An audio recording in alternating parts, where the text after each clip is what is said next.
தந்தை மகன் தூயாவின் பெயராலே ஆமேன்.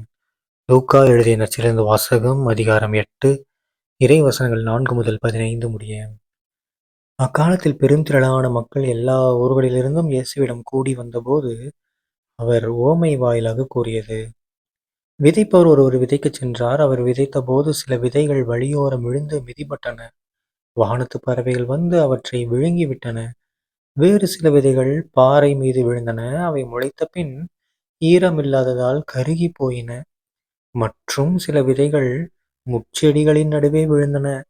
கூடவே வளர்ந்த முட்செடிகள் அவற்றை நெருக்கிவிட்டன. இன்னும் சில விதைகளோ நல்ல நிலத்தில் விழுந்தன. அவை வளர்ந்து 100 மடங்கு விளைச்சலை கொடுத்தன. இவ்வாறு சொன்னபின், கேட்கச் செவியுள்ளோர் கேட்கட்டும் என்று உரக்கக் கூறினார்.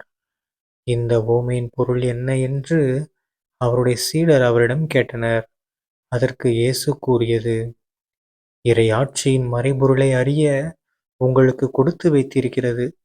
மற்றவர்களுக்கு எல்லாம் உவமைகள் வாயிலாகவே கூறப்படுகின்றன.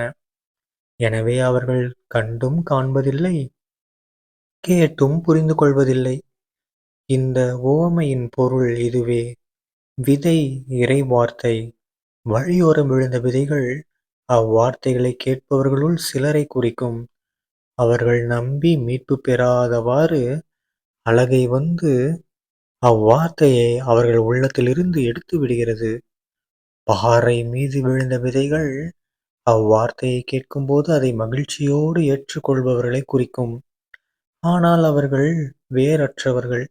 சிறிது காலமே அவ்வார்த்தையை நம்புவார்கள். சோதனை காலத்தில் நம்பிக்கையை விட்டு விடுவார்கள்.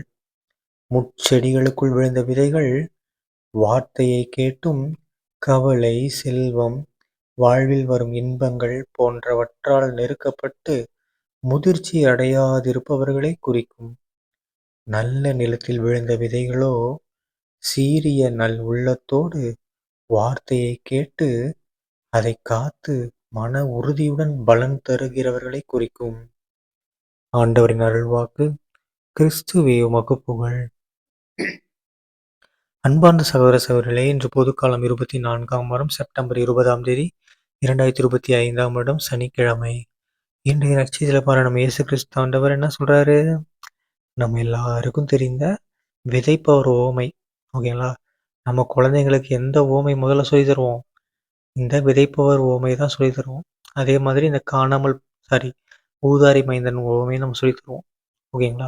ஸோ அதனால இந்த ஓமையோட அர்த்தம் எல்லாருக்குமே தெரிஞ்சிருக்கும்.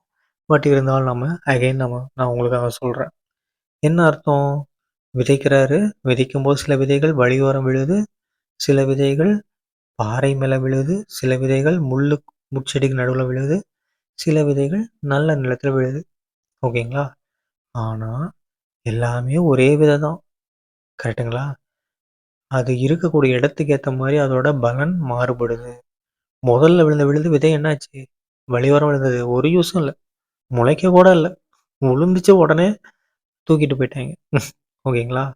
ஸோ நம்மள நிறைய பேர் இந்த காலகட்டத்தில், அதாவது ஃபாதர்ஸ் வந்து பிரசங்கத்தில் சொல்லும்போது என்ன சொல்லுவாங்கன்னா, நம்ம எல்லாரும் அந்த முட்புதரத்தில் இருக்கிற விதைகள் மாதிரி தான் இருக்கோம். ஏன்னா நம்ம என்ன தான் இறைவார்த்தை கேட்டு வளர்ந்தாலும் சுற்றுப்புற சூழலால் நம்ம வந்து நசுக்கப்படுறோம் அப்படின்னு சொல்லுவாங்க. ஆனால் இப்போ இருக்கிற காலகட்டத்தில் எல்லாரும் அந்த ஸ்டேஜை தாண்டி பாறை மீது விழுந்த விதைக்கு வந்தோம். ஓகேங்களா? ஆனால் இப்போ இருக்கிறவங்கெல்லாம் வழியோரம் விழுந்த விதையாகவே மாறியாச்சு. ஸ்டார்டிங்கில் நல்ல விதையாக இருந்தோம், அதாவது நல்ல நிலத்தில் விழுந்த விதையாக இருந்தோம். அப்புறம் முள்புதரில் இருந்த விதையாக இருந்தோம். அப்புறம் பாறை மீது விழுந்த விதைன்னு சொல்கிறாங்க. ஆனால் உண்மை என்னன்னா, எல்லாரும் வழியோரம் விழுந்த விதையாக தான் இருக்கும்.